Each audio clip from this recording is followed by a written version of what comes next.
Hello friends, मेरे channel पर आपका हार्दिक स्वागत है। आज की वीडियो हमारी है स्टोरी रीडिंग की, जिसमें हम इस स्टोरी के एक एक वर्ड को रीड करेंगे, उसका प्रोनाउंसिएशन देखेंगे, उसका उच्चारण देखेंगे और एक एक वर्ड का हिंदी अर्थ भी लिखते चलेंगे। लिखने से वो अर्थ आपके दिमाग पर ज़्यादा लंबे समय तक रहेगी। और इस प्रकार मेरे सारे वीडियोस अगर आप रेगुलर देखेंगे तो आपको इंग्लिश बोलना, पढ़ना और लिखना आसानी से आने लगेगा। एक एक वर्ड का उच्चारण भी अगर आप ध्यान से सुनिएगा और एक एक वर्ड का अर्थ भी अगर आप सुनिएगा तो हर स्टोरी में कुछ ना कुछ जरूर आपको कॉमन मिलेगा। तो ऐसे धीरे धीरे हम सीखते हैं। ठीक है, सीखने का प्रोसेस क्या होता है? लिसनिंग। पहले हम लिसनिंग करेंगे, उसके बाद ही हम सीखते हैं। तो आप लोग पहले सुनना सीखिए, उसके बाद आप ऑटोमेटिक कोई भी लैंग्वेज हो वो आप सीख सकते हैं। तो चलिए वीडियो को स्टार्ट करते हैं। वीडियो स्टार्ट करने से पहले एक रिक्वेस्ट है मेरी आपसे कि प्लीज अगर वीडियो अच्छा लगे तो लाइक जरूर करिएगा। चैनल पे पहली बार मेरा वीडियो देख रहे हैं तो चैनल को सब्सक्राइब कर लीजिएगा और कमेंट में मुझे जरूर बताइएगा कि कौन से स्टेट से, कौन से इलाके से आप मेरा वीडियो देख रहे हैं। तो चलिए वीडियो को स्टार्ट करते हैं। वीडियो का टॉपिक है हमारा ए ग्रुप ऑफ फ्रॉग्स। ए का मतलब होता है एक, ग्रुप मतलब समूह, समूह, ऑफ मतलब का, फ्रॉग मतलब मेंढक। तो एक मेंढक का समूह, ये हमारा शीर्षक है। As a group of frogs, as मतलब जब, ए मतलब एक, ग्रुप मतलब समूह, ऑफ मतलब का, फ्रॉग्स मतलब मेंढक। Was travelling. अब यहाँ पे देखिए वाज के साथ वर्ब का फर्स्ट फॉर्म लगा है और वर्ब के फर्स्ट फॉर्म के साथ आईएनजी लगा है, जो ये दर्शाता है कि हमारा ये पूरा सेंटेंस पास्ट कंटिन्यूअस में है। पास्ट कंटिन्यूअस का हमारा क्या स्ट्रक्चर बनता है?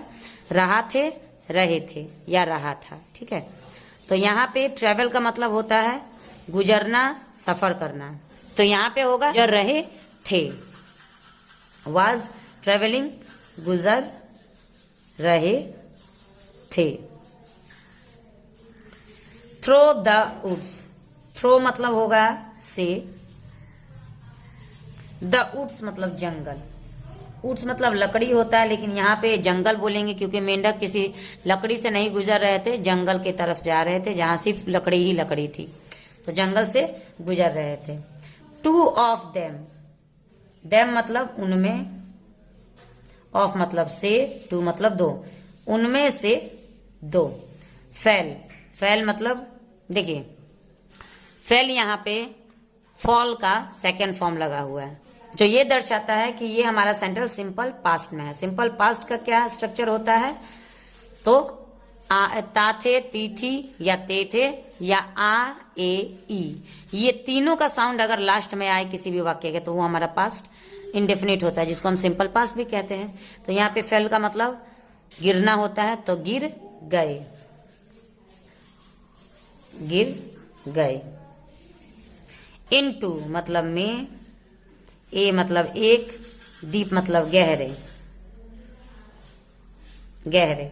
पिट मतलब गड्ढा। As a group of frogs was travelling through the woods, जब एक मेंढक का समूह जंगल से गुजर रहे थे। टू ऑफ देम, उनमें से दो, fell into a deep pit, उनमें से दो एक गहरे गड्ढे में गिर गए। व्हेन, जब, द अदर फ्रॉग्स, अदर मतलब यहाँ पे अन्य होगा, अन्य फ्रॉग्स मतलब अन्य मेंढक। जब अन्य मेंढक, क्राउडेड, क्राउडेड मतलब भीड़ होता है। अराउंड मतलब चारों तरफ। द पिट मतलब गड्ढे के। एंड मतलब और। सॉ, सी का यहाँ पे ये भी सेकंड फॉर्म लगा है, जो पास्ट टेंस को ही दर्शाता है, सिंपल पास्ट को दर्शाता है, जिसका होगा देखा। लास्ट में आ का साउंड आ रहा है। वैसे कोई भी स्टोरी मैं अपने हर वीडियो में बताती हूँ कि स्टोरी का मतलब ही पास्ट टेंस होता है। अब उसमें कोई सिंपल इंडेफिनिट में होगा, कोई सिंपल कंटिन्यूअस में होगा, पास्ट कंटिन्यूअस में होगा, कोई पास्ट परफेक्ट में होगा। तो इस प्रकार से हम बस उसका सेंस स्ट्रक्चर देखते हैं। देखा, हाउ मतलब कैसे, कितना, sorry how deep, how deep का मतलब होता है कितना। हाउ आर यू में, हाउ आर यू का मतलब होता है कि कैसे हो, लेकिन हाउ डीप, तो यहाँ पे गड्ढे को हम कैसा नहीं बोल सकते, कितना बोलेंगे। कितना, डीप मतलब गहरा। इट वाज, वह था, वाज मतलब था। When the other frogs crowded around the pit and saw how deep it was, जब एक मेंढक का ग्रुप जब उस जंगल से गुजर रहे थे तो उनमें से 2 मेंढक गड्ढे में गिर गया, और उसके बाद से जितने बचे हुए मेंढक थे वो चारों तरफ इकट्ठा हो गए, भीड़ लगा दिए और देखने लगे कि अरे ये गड्ढा कितना गहरा है। दे टोल्ड, उन्होंने, टोल्ड मतलब कहा। द 2 frogs, दोनों मेंढकों को, उन लोगों ने कहा दोनों मेंढकों को, यसे डैट की there was no hope, there का यहाँ पे कोई अर्थ नहीं होगा, उसका कोई हिंदी नहीं होगा, क्योंकि देयर यहाँ पे इस सेंटेंस को इंट्रोड्यूस करने के लिए लगाया गया है। नो का मतलब नहीं, वाज का मतलब था, वाज का मतलब था, नो का मतलब नहीं, होप मतलब उम्मीद। लेफ्ट बची, फॉर देम उनके लिए,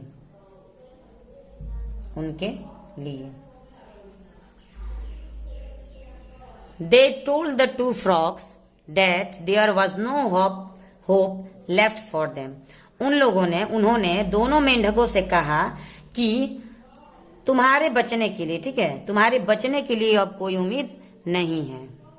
हाउएवर मतलब हालांकि द 2 frogs, दोनों मेंढक, डिसाइडेड फैसला किए,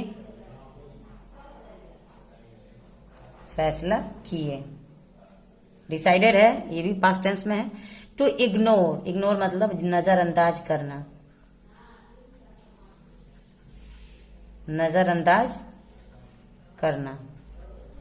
व्हाट द अदर्स, व्हाट मतलब क्या, द अदर्स मतलब दूसरे। वेर सेइंग, यहाँ पे देखिए फिर वेर के साथ वर्ब का फर्स्ट फॉर्म है और वर्ब के फर्स्ट फॉर्म के साथ आईएनजी लगा हुआ है, जिसका मतलब है कि हमारा सेंटेंस ये पास्ट कंटिन्यूअस में है, जिसमें कि हमारा काम चल रहा है। वेर सेइंग यानी उस वक्त, उस समय में ये लोग बोल रहे हैं, उसी समय में। लेकिन यहाँ पे वेर क्यों लगा है, वाज क्यों नहीं लगा है?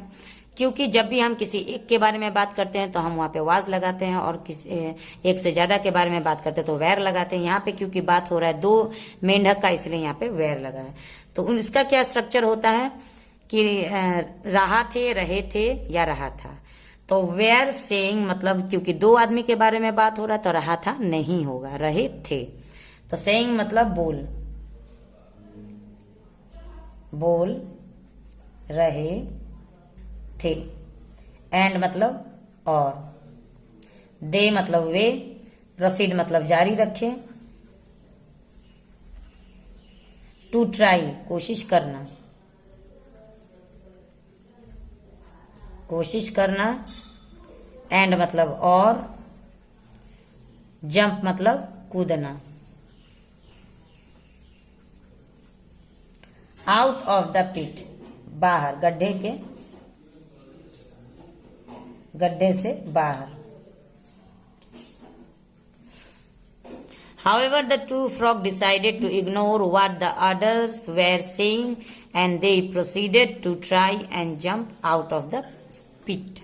हालांकि दोनों मेंढकों ने फैसला किया कि क्या दूसरे बोल रहे थे उसको नजरअंदाज करेंगे और जारी रखेंगे कोशिश करना और कूदना। गड्ढे से बाहर निकलने के लिए कूदना और कोशिश करना जारी रखेंगे, और दूसरे क्या कह रहे हैं इसको नजरअंदाज करके आगे बढ़ेंगे। डिस्पाइट मतलब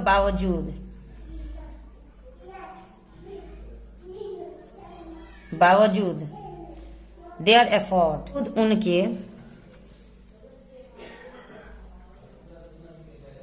बावजूद उनके, एफर्ट मतलब प्रयासों के, तो उनके प्रयासों के बावजूद ग्रुप ऑफ फ्रॉग्स, मेंढकों का समूह, एट द टॉप, ऊपर का, ऑफ द पिट, गड्ढे,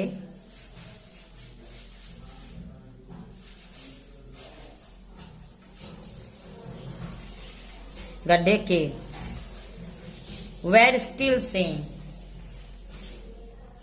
बोल रहे थे, फिर भी, स्टिल मतलब फिर भी, दैट कि, दे वे, शुड मतलब चाहिए, जस्ट गिव अप, हार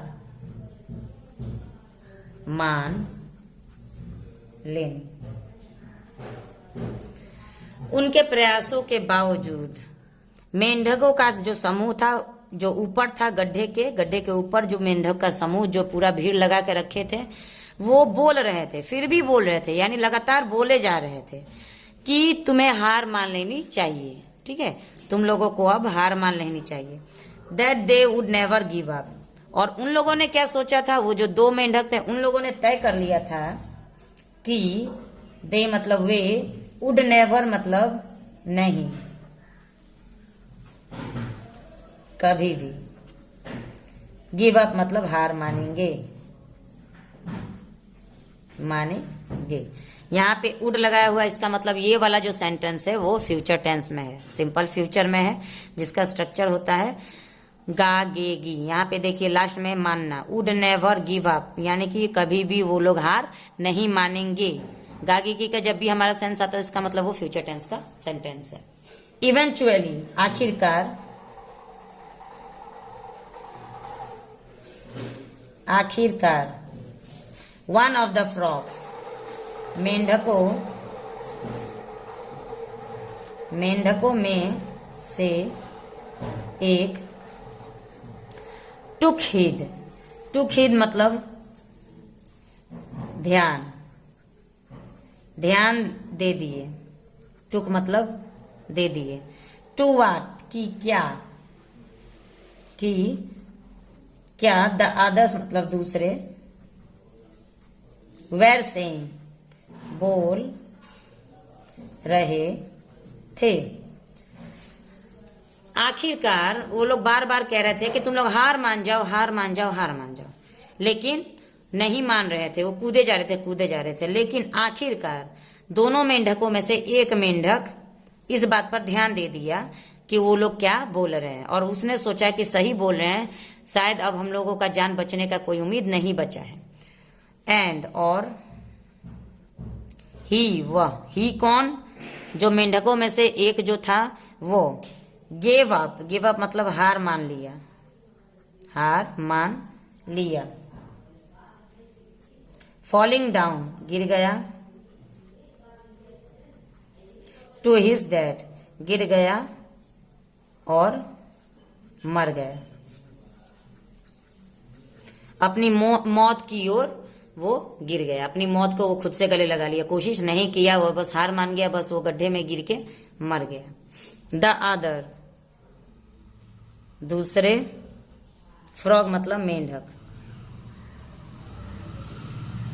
दूसरा मेंढक कंटिन्यू टू जंप यानी कूदना जारी रखा, कूदता गया, as hard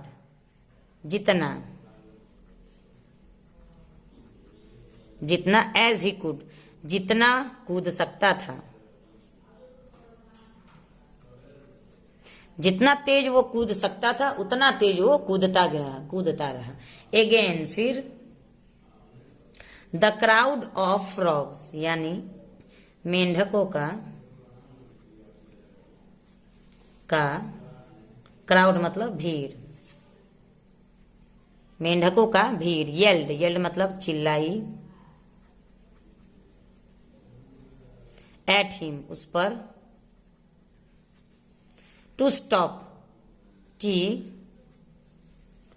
stop the pen यानी दर्द को रोको, दर्द को रोको, एंड मतलब और, जस्ट डाई बस मर जाओ।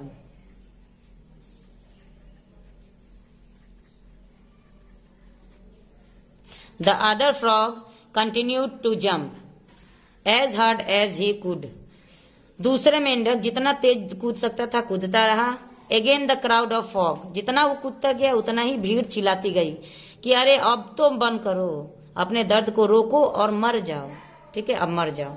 ही जंप इवन हार्डर, वह जंप मतलब कूदा, even harder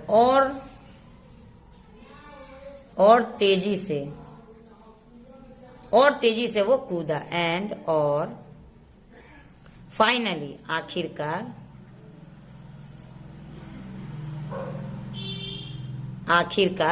made it out, यानी वो बहुत ही तेज कूदा और फाइनली मतलब अंत में या आखिरकार मेड इट आउट, वह बाहर आ गया। जितना वो लोग चिल्लाते गए उतना ही वो और तेज कूदता गया और अंत में आखिर वो बाहर आ ही गया। When he got out, जब वो बाहर आया, the other frog said, अन्य frogs मतलब मेंढक, said मतलब बोले, Did you not hear us? क्या you मतलब तुम, not hear us मतलब हमें सुन नहीं सकते, क्या तुम हमें सुन नहीं सके, हम क्या कह रहे थे। द फ्रॉग एक्सप्लेन्ड, मेंढक ने समझाया, एक्सप्लेन्ड मतलब समझाया, टू देम उनसे, सॉरी उनको, मेंढक ने उनको समझाया दैट कि ही वॉज डिफ, ही मतलब वह, वाज मतलब था, डिफ मतलब बहरा, वह बहरा था। ही थॉट उसने सोचा, थॉट मतलब सोचा, दे मतलब वे, वेर एनकरेजिंग हिम, एनकरेजिंग का मतलब होता है प्रोत्साहन देना, हौसला बढ़ाना, ठीक है। तो यहां पे हम हौसला लिख देते हैं कि हौसला बढ़ा रहे थे लगाएंगे क्योंकि आईएनजी है, बढ़ा रहे थे, और यहाँ पे थे लगाएंगे क्योंकि यहाँ पे वाज वेयर है। अगर यहाँ पे इज या आर रहता तो हम यहाँ पे है लगाते हैं, तो ये पास्ट टेंस में है इसलिए हमें यहाँ पे थे लगाना पड़ रहा है। तो हौसला बढ़ा रहे थे, हिम मतलब उनका, द एंटायर टाइम पूरे समय। अब उस मेंढक ने समझाया कि अरे मैं तो बहरा हूं, तुम लोग क्या बोल रहे हो, मुझे नहीं सुनाई दे रहा। मुझे तो लगा कि पूरे समय जब से मैं गड्ढे में गिरा हूं तब से तुम लोग मेरा हौसला बढ़ा रहे थे कि तुम बाहर आओ बाहर आओ, और तुम लोग चिल्ला रहे थे, तुम लोग बोल रहे थे कि बाहर आओ तुम जीत सकते हो। मुझे ये लग रहा था कि तुमने मुझे जिताने के लिए और तुम लोगों ने मुझे बाहर आने के लिए ही तब से यहाँ पे हल्ला कर रहे थे, मुझे कुछ सुनाई नहीं दिया तुम लोग क्या बोल रहे थे। तो आज की हमारी स्टोरी यहीं पे खत्म होती है। आज की स्टोरी से आपको क्या सीख मिली कि जब तक हम बात को समझ नहीं सकते हैं तब तक हम उसका आंसर नहीं दे पाते हैं। यानी कि मेरे कहने का तात्पर्य है कि जिस बच्चे ने मतलब जिस मेंढक ने उसकी बात को समझ लिया, भीड़ की बात को समझ लिया कि वो लोग कह रहे तुम हार जाओगे, तो वो हार गया क्योंकि उसको लगा कि हाँ ये लोग हारने के लिए बोल रहे तो मैं हार जाऊंगा। और जो सुना ही नहीं उसे लग रहा था कि ये लोग मुझे जीतने के लिए बोल रहे हैं, तो वो बोलते बोलते जीतता गया और आखिर में जीत गया। तो हमारे अंदर वो क्षमता है कि हम कुछ भी कर सकते हैं, लेकिन हमें चाहिए कुछ हौसला, किसी का भी हौसला चाहिए, चाहे वो आपका हौसला खुद के अंदर हो या आपका हौसला कोई और बढ़ाए, लेकिन जब तक आप हौसला नहीं करेंगे आगे बढ़ने का, तब तक आप आगे नहीं बढ़ पाएंगे। तो आज की स्टोरी बहुत ही अच्छी लगी, मुझे तो बहुत अच्छी लगी, आपको भी उम्मीद है अच्छी जरूर लगी होगी। अच्छा लगे तो लाइक कर दीजिएगा, चैनल पे पहली बार है तो चैनल को सब्सक्राइब कर लीजिएगा, बेल आइकन दबाना ना भूले ताकि मेरे सारे अपकमिंग वीडियोस आप तक सबसे पहले पहुंचती रहे। Thanks for watching the video and have a nice day.